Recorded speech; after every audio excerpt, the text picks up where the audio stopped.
No dia 25 de setembro vai estrear a terceira temporada de Alice in Borderland.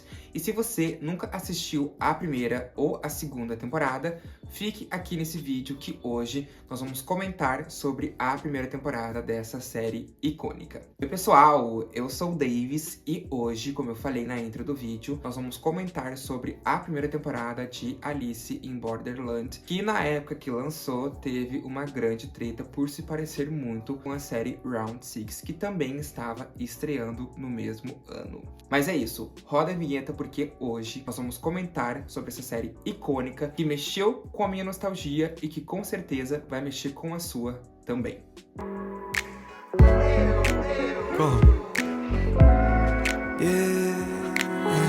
Quando eu comecei a assistir a série lá em 2021, quando saiu a primeira temporada, era inegável discutir que a série não se parecia com o Round 6.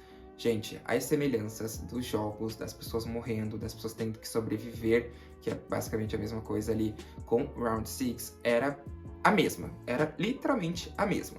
Claro que a finalidade era diferente, claro que o conceito das duas séries eram diferentes, mas durante aquele ano de exibição, inclusive até 2023, se não me falha a memória, as pessoas nas redes sociais começaram a brigar por conta das duas séries, porque ambas são perfeitas.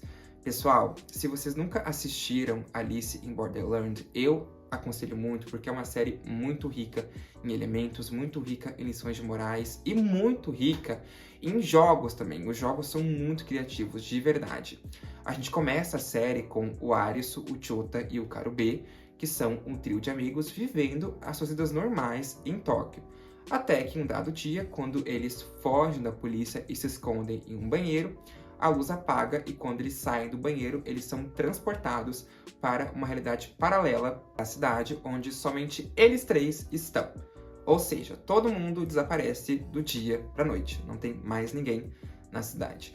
Eles ficam sem entender onde é que eles estão, eles tentam entender o que está acontecendo, até que eles vão para o primeiro jogo por conta das instruções e encontram duas outras garotas. E o primeiro jogo trata-se de viver ou morrer, onde eles têm que escolher duas portas, viver ou morrer, para conseguir sair do prédio. Se eles conseguirem acertar a porta, não acontece nada, eles passam para a próxima fase, mas se eles não conseguirem, que foi o caso da primeira pessoa que morreu ali no primeiro episódio, um laser meio que partia a cabeça, né? Entrava por aqui, né? Até o chão e você era desvivido, basicamente. E eu fiquei tão mal pelaquela diva que morreu no início, porque ela foi na euforia, achando que ela ia conseguir passar para a próxima fase, e o laser acabou atacando ela. Gente, a cena deles olhando isso era muito constrangedora. Não constrangedora, mas era, sei lá, era uma cena que causava um certo desconforto e, enfim, não é algo que eu gostei de assistir, mas é basicamente isso. Esse primeiro jogo, eles entenderam que eles precisavam de inteligência, precisavam de calma, e graças à astúcia do Arius, do que ele começou a entender como é que funcionava ali a sistemática do jogo, eles conseguiram sair com vida, os quatro, exceto aquela diva que, infelizmente, foi de Americanas na primeira porta e nem teve chance de chegar no final do prédio e sair de lá em segurança. Esse primeiro jogo até que eu achei de boas, tá? Achei criativo, óbvio, porque meio que mexia ali com a ansiedade deles, né? Tudo tinha que acontecer muito rápido. Mas de todos os outros que vão aparecer, de todos os 6 jogos que são os da primeira temporada, eu achei até que de boa, tá, gente? Achei bem de boa, achei bem tranquilo, mas igual, claro, tinha aquele negócio da euforia, tinha aquele negócio do medo, todo aquele negócio que a gente já está acostumado a ver em séries como Alice in Borderland e Round 6. Mas é basicamente isso, tipo, é aquele negócio de você tem que lutar pela sua vida, você tem que lutar pra não desviver, mas graças à astúcia do Arisu, tudo começou a meio que se encaixar, sabe? Diferente do segundo jogo, que já foi um pouco mais complicado, porque cada episódio, até o 5º, se eu não me engano, são um jogo por episódio. Então, o primeiro episódio é o jogo 1, o segundo, o jogo 2, o terceiro, o jogo 3, o quarto, o jogo 4, o 5 é o jogo 5, e o 6, 7, 8 se dividem em um único dia. Então, os 6, 7, 8 são o 6º jogo, basicamente. O segundo jogo, meio que você precisava entrar em prédio com outras pessoas Dessa vez eram outras pessoas, porque eles tinham um visto. Por exemplo, se você tinha um visto de 3 dias, você podia ficar 3 dias sem jogar. De 4 dias, 4 dias sem jogar. De um dia sem jogar. E nesse segundo jogo, o Arisu e o Karube foram. O Chota ficou no apartamento porque ele tava com a perna machucada. E desse modo, o Arisu e o Karube foram jogar com as outras pessoas. E basicamente, você entrava naquele prédio e você tinha que achar uma sala secreta onde tinha 2 botões que precisavam ser apertados ao mesmo tempo para zerar o cronômetro. Caso o cronômetro zerasse e os botões não fossem apertados, todo mundo explodia. Era essa a ideia do jogo, para vocês verem como que era bem complicado estar na pele deles naquele dia. E tinham pessoas que tinham armas que eram basicamente coisas, assim. Eram ditadas como coisa. Que se elas encontrassem você em algum corredor, elas literalmente te desviviam para que você não achasse a tal sala secreta. Então é bem complicado. Esse segundo jogo eu achei legal porque a gente teve a estreia da Usagi, que é a dupla do Arisu, que vai até o final da primeira temporada e da segunda com ele, se eu não me engano. Acho que vai até o final da segunda. E ela meio que é uma astuta ali, né? Ela vai, ela faz manobras e ela foge do pessoal com as armas e ela consegue, de alguma forma, chegar até a sala final com o Arisu. A gente também tem um outro ponto, que é o Karube, que ele vai para outra dimensão, né, do prédio, para conseguir, de alguma forma, acabar com quem tá matando essas pessoas e desvivendo elas. Então, de verdade, pessoal, esse jogo, ele é bem tenso também, se você ver, né? Ele é bem tenso, bem complicado, mas é um jogo que as cenas ali, tudo que acontece, é muito incrível. Todas as cenas dos jogos que vai acontecendo, tudo é muito incrível, tudo é muito de boa, sabe? E você assistir aquilo ali e você se colocar no lugar dos personagens e entender que, pô, que euforia, pô, que loucura, é incrível. Então, nos 47 do segundo tempo, nos 48 do segundo tempo, o Arisu e a Usagi conseguem apertar os botões e o cronômetro zera em 1 segundo antes de acabar. Sim, 1 segundo antes de acabar. Esse jogo também é importante porque tem personagens nesse jogo que vão aparecer só no episódio 6, que é quando o Arisu e a Usagi vão pra praia. Então, teoricamente, esse segundo jogo, ele também foi de boa, foi tranquilo, mas claro, né, tinha aquela questão da euforia, tinha aquela questão das pessoas estarem com medo, tinha aquela questão das pessoas estarem se desvivendo por conta das coisas, enfim, todo aquele negócio. Mas esse jogo é muito importante porque lá no episódio 6, personagens que estavam nesse jogo, que até então não aparecem nos demais episódios, vão aparecer no episódio 6. Então, basicamente, esse jogo, você tinha que estar no prédio, fugir da coisa e achar a sala secreta para apertar os botões ao mesmo tempo antes do cronômetro zerar. Agora, o terceiro jogo, ele é o mais emocionante para mim dessa temporada, porque nesse jogo só vão o Arisu, o Karube, o Chota e aquela menininha que eu esqueci o nome, que tá no grupo deles. E esse jogo, basicamente, é um esconde-esconde. A pessoa que é o lobo, ela tem que correr atrás dos cordeiros e acabar com eles. Ou pelo menos era o que eu pensava, porque depois tem uma explicação de que, na verdade, o lobo tem que se esconder para não ser encontrado. E quando o cronômetro estourar, o colar dos cordeiros vai explodir e eles vão se desviver. Então, isso era um jogo que testou os sentimentos deles, porque eles tinham que correr entre si e conquistar ser o lobo. E basicamente, o Arisu, ele fica sendo lobo o jogo inteiro, claro, porque ele era o principal, nada podia acontecer com ele.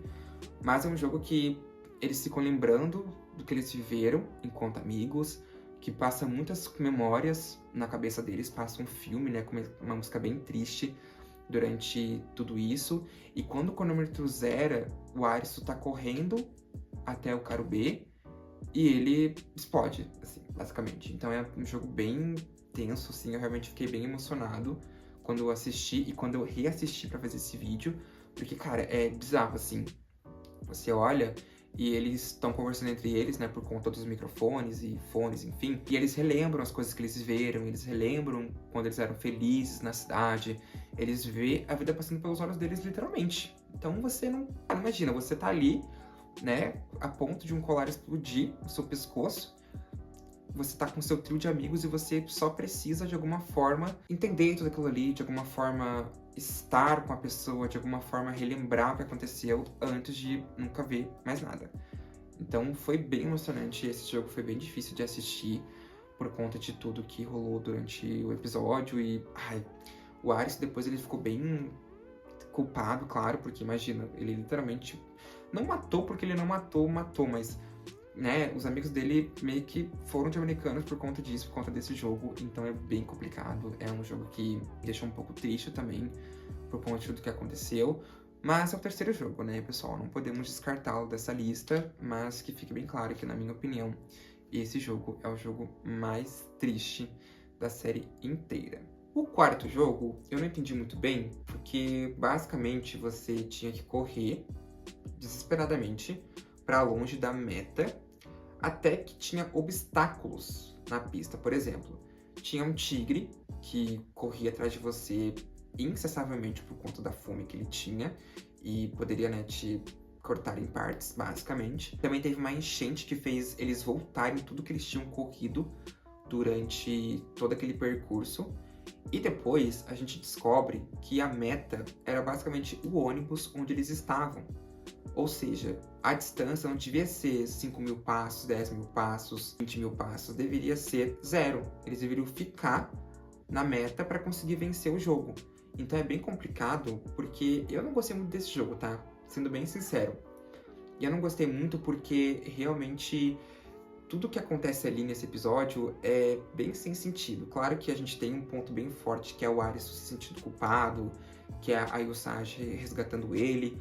Mas, de outra forma, eu não entendi, sabe? Esse jogo eu realmente preferi que não tivesse assistido na temporada. Mas já que teve, vamos falar, né? Vamos ter que comentar. Mas eu não gostei não, gente. Esse jogo, sinceramente, não me prendeu. Eu não sei se foi por conta do terceiro jogo, que tinha sido um jogo bem complicado, tinha sido um jogo bem difícil, ou se de alguma forma é porque o quarto jogo não agregou em nada, sabe? Então, basicamente, esse quarto jogo eu não gostei. Eu não consegui sentir algo legal ali. Então, pra mim, não rolou, sabe? O quinto jogo, se eu não me engano, eles já vão pra praia, né? Que o Arizu e a Usagi vão pra praia. E basicamente eles têm que descobrir a chave que liga a lâmpada antes da água tocar nos pontos de energia. Porque se tocar nos pontos de energia, basicamente todos eles vão desviver. Quando estreou esse episódio da praia, que eles são capturados e levados pra lá, que tem todo aquele negócio que vai se caminhar pro final da primeira temporada, eu confesso que eu me descuidei um pouco, né, quando eu tava assistindo, e eu tive que voltar o episódio para entender o que tinha acontecido. Porque eles são capturados, levados pra praia, e basicamente, quem é levado pra praia tem as suas cartas recolhidas pelo líder, né? Só ele tem acesso às cartas que dão acesso ao jogo. E esse episódio, ele começa a acontecer outras coisas, então ele não fica focado no jogo, ele fica focado no Arisu e na Usagi na praia. E aí que eu falo, outros personagens que apareceram lá no episódio 2 reaparecem agora no episódio 5. Então esse episódio ele é bem marcante, ele é um episódio bem incrível de você assistir, mas também é um episódio um pouco cansativo, tá? Assim, depois do episódio 4, o episódio 4 e o 5 são os mais cansativos de você assistir, basicamente. Mas a temporada toda é boa, tá? Só esses 2 episódios mesmo que são complicados. Até que chega um momento que eles estão ali, né, vivendo a vida deles, como eles podem viver, e o líder, ele é desvivido. Basicamente alguém atira no líder e ele é morto, ele é colocado numa mesa ali e eles têm que decidir quem vai ser o novo líder. E isso tudo acontece no meio de muitas coisas, então você não consegue acompanhar tudo se você não prestar muita atenção. Você tem que olhar pro episódio, você tem que parar tudo que você está fazendo para olhar, para entender tudo que acontece. Mas é basicamente isso, o ponto-chave do episódio é quando o líder morre e eles têm que de alguma forma decidir qual vai ser o novo líder. Gente, eu me esqueci qual é o nome do novo líder, tá? Por favor, me desculpem. Eu me esqueci mesmo, mas enfim. Se eu achar, eu vou colocar aqui na tela pra vocês quem foi escolhido como o novo líder. Agora, o sexto episódio, ele é legal porque ele se divide em 3 partes, né? Como eu falei pra vocês. O sexto episódio, ele inicia o sexto jogo e durante esses 3 episódios, o 6, o 7 e metade do 8, acontece tudo em uma única noite. Então, muita coisa roda nesses episódios, que nem vale a pena falar aqui, porque são muitas coisas acontecendo ao mesmo tempo. Mas eu gosto que as histórias, elas meio que se encontram. sabe? A gente tem o Arisu, que ele foi pego tentando descobrir a senha do cofre e foi mantido numa sala por conta de tudo isso. A gente tem também o início do 6º jogo, que eles basicamente têm que encontrar quem matou uma das colegas e jogar essa pessoa na fogueira antes do tempo acabar. A gente tem também o início de um massacre que eles começam a fazer para meio que encontrar a bruxa, né, a trupe ali do novo líder. A gente tem também lutas internas, a gente tem também questões internas que estão acontecendo, a gente tem também aí o Sage tentando encontrar o Arisu. Então, muitas coisas acontecem nesse 6º e 7º e meio do 8º episódio. Eu tô falando como se eles fossem um só, porque realmente são um só. Eles são episódios em continuidade. Então, tudo que acaba do episódio 6 acontece no 7 e na metade do 8º episódio. E assim, gente, tudo que o episódio 4 e o 5 não foram, o 6, o 7 e o 8 foram. Então você consegue entender que tudo que acontece no meio de tudo isso acaba fazendo o final da série ficar simplesmente impecável. Então, o episódio 6, o 7 e metade do 8 são o jogo 6, que basicamente você tinha que encontrar a pessoa que tinha matado uma dessas colegas. A gente também tem, durante esse compilado de episódios, o motivo pelo qual essas duas meninas estavam ali, né? As duas meninas que acabaram sendo as precursoras. Na metade do 8º episódio, a gente tem finalmente a explicação de quem era a líder do jogo, como era a sala das pessoas que estavam sendo monitoradas. Gente, era uma sala bizarra, assim. Era uma torre enorme, redonda, que tinha um monte de tela de computador. Em cada tela tinha a câmera das pessoas jogando e um monte de pessoas controlando os jogos. Então era muito bizarro. O Arisu e a Usagi, eles encontram essa sala. Claro, depois de tudo que aconteceu, depois que o Arisu foi encontrado pela Usagi, depois que ele tentou de alguma forma conversar com o líder para descobrir o que tinha acontecido. Então é por isso que eu falo, esses episódios eu não consegui resumir porque acontece muita coisa entre eles. Então seria burrice ou seria bobagem eu tentar resumir aqui pra vocês. Mas caso você for assistir a temporada, você vai relembrar das minhas palavras aqui e vai entender do que eu tô falando. Ou seja, quando eles acharam que finalmente iriam voltar pra cidade normal deles, não vão voltar. Por quê? Porque eles vão jogar novos jogos nessa 2ª temporada, que, se eu não me engano, é a continuação da primeira. Ou seja, no episódio 1 da temporada 2 vai ser o jogo 7, depois o jogo 8, depois 9, enfim. Mas para não confundir a minha cabeça, eu prefiro dizer que teve 6 jogos na primeira temporada e que vão ter novos jogos nessa 2ª partida do jogo 1. Esses 6 jogos que aconteceram, eles foram suficientes para fazer a série te prender. Assim, você olha e você vai querer ver o próximo jogo, você vai querer ver quem vai sobreviver, quem não vai sobreviver, o que vai acontecer. Então, se você nunca assistiu essa série e você quer assistir a primeira temporada, eu recomendo que você comece assistindo desde a primeira, porque você não vai entender nada se você assistir a terceira. Então assista a primeira, assista a 2ª e depois assista a 3ª temporada, que vai estrear dia 25 de setembro na Netflix. E é isso, gente. Esse foi o meu review da primeira temporada. Gostei muito de voltar a fazer esses vídeos explicando sobre as séries, não fazer vídeos técnicos que tem roteiro, informações, enfim. Mexer um pouco na minha nostalgia, tanto por falar de Alice in Borderland, quanto em fazer esses vídeos que eu fazia lá em novembro, quando eu comecei a criar conteúdo sobre séries e filmes. É isso, um beijo e a gente se vê no próximo vídeo.